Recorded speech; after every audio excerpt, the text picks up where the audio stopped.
উঠাৰ মচন দেখাব বোলে কেইটামান কিটিপ কেনেকৈ উঠবা লাগে হিৰ' এনেকৈ নেকি ৱা চেলেঞ্জ মজা গাইজ দেখক কেনেকৈ চলাব পৰা মচনটো দেখাই দিয়ে অলপমান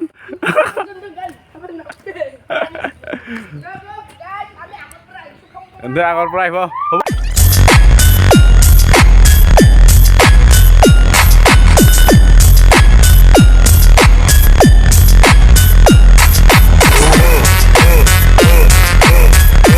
আপুনি কি ক'ব এক্টৰৰ বিষয়ে একদিন আপুনি কি ক'ব এক্টৰৰ বিষয়ে মই এক্টৰৰ বিষয়ে একো নকওঁ নমস্কাৰ ইয় মচন কেইটামান দিলে ভাল হ'ব আমাৰ এতিয়া চেলেঞ্জ কিবা এটা হৈছে সেই চেলেঞ্জটো কৰিবলৈ আমি যাইছোঁ এতিয়া আমি ভিডিঅ'টো বেছি ডিৰেক্ট লাগি কৰিব নোৱাৰিম আৰু অহা ভিডিঅ'ত লগ পাম বাই বাই টাটা টেক হাজিৰা কৰিছোঁ মানে ক'ত হাজিৰা কৰিছা গৰীব নেকি আমি হাজিৰা কৰিছোঁ যা হাজিৰা কৰ যা বাই বাই আজিকালি আমি গাড়ীত মানুহ নাই সেইকাৰণে আমি হাজিৰা কৰিব লাগিব অ'কে